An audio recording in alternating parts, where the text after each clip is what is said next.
He is Jon Morosi. How are you, man? Happy deadline eve. I just had the thought that when I interviewed Ichiro on Sunday at the Hall of Fame, I did say to him, Mata ashta, which means see you tomorrow. And then he responded with, de nada, mañana, meaning you're welcome and we'll see you tomorrow. So tomorrow is now the day. Tomorrow is the day. It is the deadline day. And certainly it was a great start to the week there in Cooperstown as well. Hey, John, tell Mariner fans what they are getting in Caleb Ferguson, the arm the Mariners acquired today from the Pittsburgh Pirates.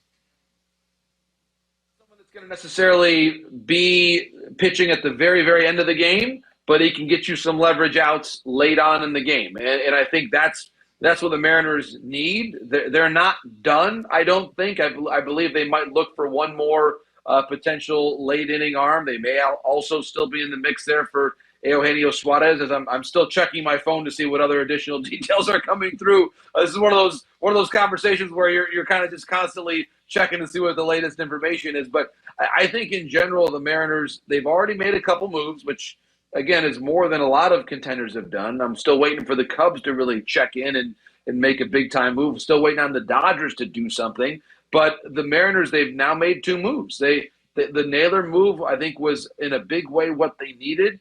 And the other really important thing for the Mariners at this juncture is their pitching, their rotation has gotten healthier. And when you believe that you have got more or less a full rotation of healthy pitchers, you're ahead of the game because a lot of teams, even good teams, the Yankees, the Dodgers, the Cubs, they don't have that right now. So I do believe that right now the Mariners are in a good position, but they're not totally done yet. And again, Williamson's defense, as much as, and I'm right there with everybody saying, yeah, if you can get Geno Suarez and bring him back, go for it. But Williamson's defense it can be game changing, and so I would not necessarily be in a huge rush to make a move to just make a move for someone in Williamson who's really become, I think, a key part of the Mariners' success on the defensive side of the ball. Have the Mariners made the splashiest trade, do you think? I know that there were some other moves made, but as far as best trade, how do you rate it? And is it the biggest news item, you think, of all these? A couple solid B trades in terms of impact. I think the biggest impact so far have been the reliever trades that involved Duran going earlier today to the Phillies. That was a massive trade. The price was huge, and yet Duran is elite. And so I love that deal from both sides because the aggressiveness tells you why Dave Dombrowski is going to the Hall of Fame one day. And then I think on the opposite side of things, it was a really good job by the Twins to bring in some talent. Mick Abel, I think, is going to be a starter for them very, very soon. The Rogers trade to the Mets, again, they gave up a ton to get him. Gilbert is a really good player, so they've given up value. But this is the price tag. Same thing now with the Helsley trade going over to the Mets. They're serious about winning the World Series. And I think now we're seeing where the bar is. A lot of teams that are good quality teams in the National League that were waiting to enter the chat, as the kids would say. And I think that's now the time has arrived for teams like the Dodgers, even the Padres, who always have a bunch of things going on. I think the Padres have some work to do now to sort of get back into the conversation for the playoffs there in the National League.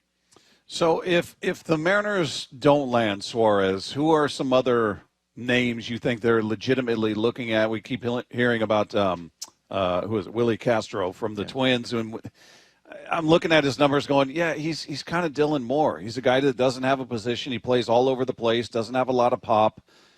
I think if they're going to address that spot, if you're going to improve on Ben Williamson and maybe take a hit defensively, you better bring somebody who's got some thunder with him, and that's not him. So that, to me, is not the answer. Maybe they're interested, but who do you see outside of Geno that they could be, or maybe you're hearing that they're in on? Certainly a name to watch. And then with the outfielders, I'll focus there a bit. I know that it's gotten crowded out there. They've gotten certainly better production from Julio, but you can always add one more bat. And I was intrigued, especially with Raley now moving on the injured list. The call-up of Locklear is interesting to me. Does this mean that they really trust him more? He's on a really good streak right now at AAA. So this is interesting to me. Is he really the guy that they now have a role carved out for? Or are they looking at the potential of another guy like a Harrison Bader, Ramon Laureano, or Tommy Pham, who is the perpetual trade deadline candidate? In the last less than 2 calendar years, he has been traded. He was traded at the 2023 deadline, signed with a new team, was traded again at last year's deadline, claimed on waivers, and then signed with the new team. And with the Pirates, he's actually been one of the most productive hitters in the game in the last month plus. And by the way, it'd be a pretty good sign for the Mariners if they were to get Tommy Pham, because 2 years ago he was in the World Series with the D-backs. Last year he was in the American League Division Series with the Royals. And so basically we just have to figure out where is Tommy Pham going, and then that team will eventually go to the playoffs, which is a very good news, in fact, if there's that really positive omen there for the Seattle Mariners. So again, I mean that with great sincerity. Tommy Pham is a legitimate bat, and for teams that need a bit more of a right-handed side, whether it's an outfield platoon bat, a little bit of DH, and again, with the Raley injury, only the Mariners know internally how long he might be out and just how much they believe in Locklear to be able to get some really quality Major League at-bats here now at the big league level. In somebody like Tommy Pham, I can't imagine could have a huge asking price. I mean, he's 37 years old. He's got 4 home runs this year. You're not bringing Geno over, so I would imagine should they do something like that, it's not what they give up in return is not going to be consequential. Probably be something similar to what the Ferguson price was, more or less. But Pham is he's on an expiring contract that makes him a very natural guy to move at this juncture. But he is someone that I do think has some value, but he could probably be had, I would say, in the final hours before the deadline tomorrow. There are teams out there looking for impact, and honestly, one more name may not necessarily be a really good fit. Actually, he would not be a fit for the Mariners because of the Naylor trade effectively crowding him out. But don't be surprised if the Guardians trade Carlos Santana, because he's another guy that has a ton of experience. The Guardians probably not on their way to the playoffs. And so don't be surprised if Santana, much like other guys we've talked about, like Pham, finds his way back into a postseason role because he's simply been there so often, and you love having that veteran know-how on your bench when you get to late September and October. JP, Rob Manfred was in the Phillies clubhouse and suggested a salary cap, and then Bryce Harper told him to get the bleep out of here.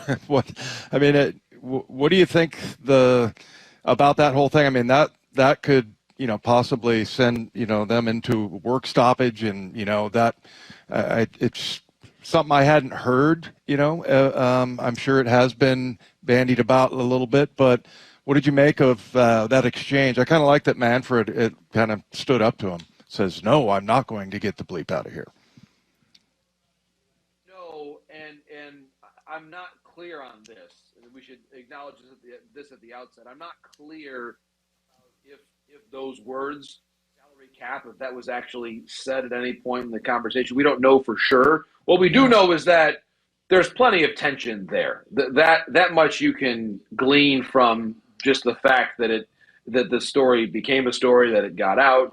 I don't know, to be honest, Dave, if it meaningfully changes the rules of engagement, if you will, or really alters where we're at right now in terms of the potential of labor peace or the absence of same.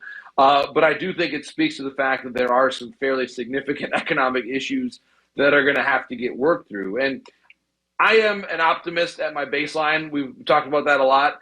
I do think that there are plenty of off-ramps between now and a potential work stoppage that will allow the parties to reach accord. But what I think the commissioner is saying here, and I think it's a very noble pursuit, is that, yes, Bryce Harper's got a contract in excess of $300 million.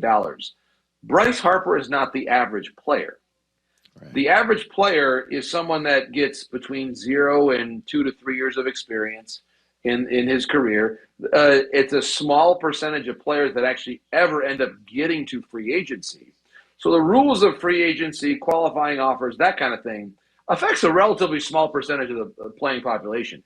I think what the commissioner has done, I think very correctly and in some ways brilliantly, is to basically take the case to the clubhouses and say, listen, I'm trying to find an economic system that works for everybody. I'm paraphrasing here, but I think the idea here is to point out that hypothetically, a minimum salary has a lot more to do with a big percentage of players than does the maximum salary, right? Yeah. And I think that's where if the minimum salary steps up to $1.2 million, that means a lot more than whatever the upper bound is for what Harper, Machado, Juan Soto, whatever they wind up getting. So I think it's real. There are definitely different points of view in all this, and it's going to take some time to get it all sorted out. But the fact that it didn't necessarily seem as though, and by the way, in the last couple of days, it's not as though we have seen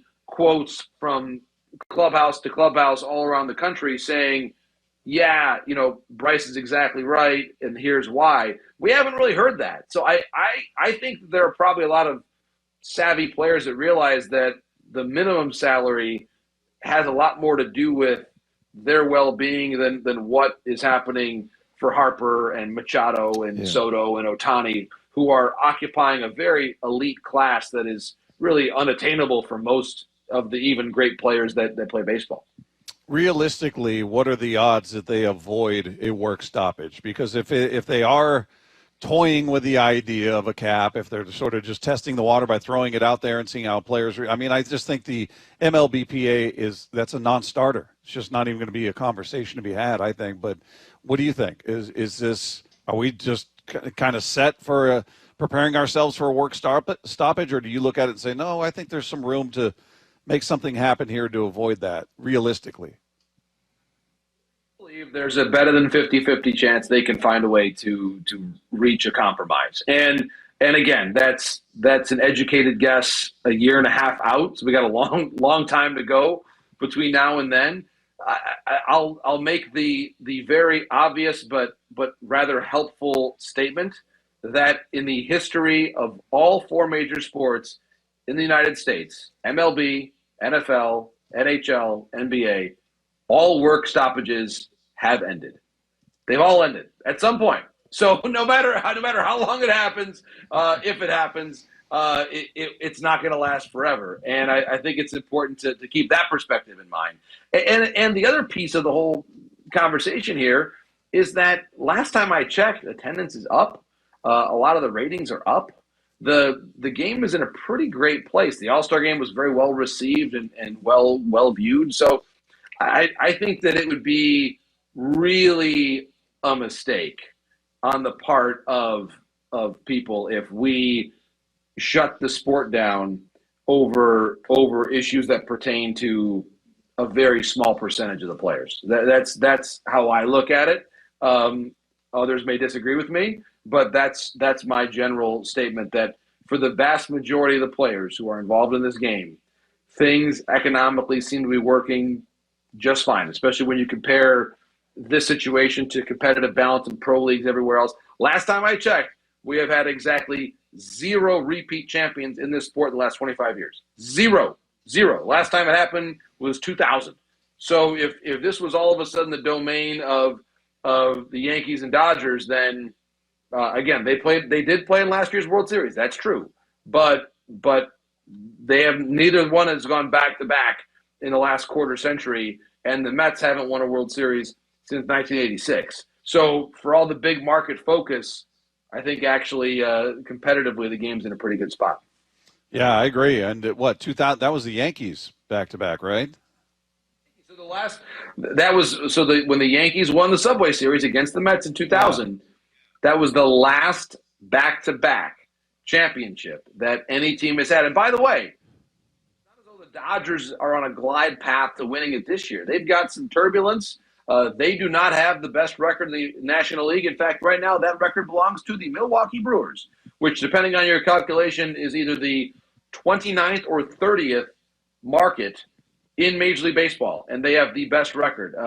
The best records in the American League in recent days have been held by Toronto, which is a major market, and Detroit, which is not. So there's a lot of actually very healthy competitive balance to where I do not think that that the economic rules of the game need to be rewritten, because we actually have a pretty good distribution of competition around the sport right now.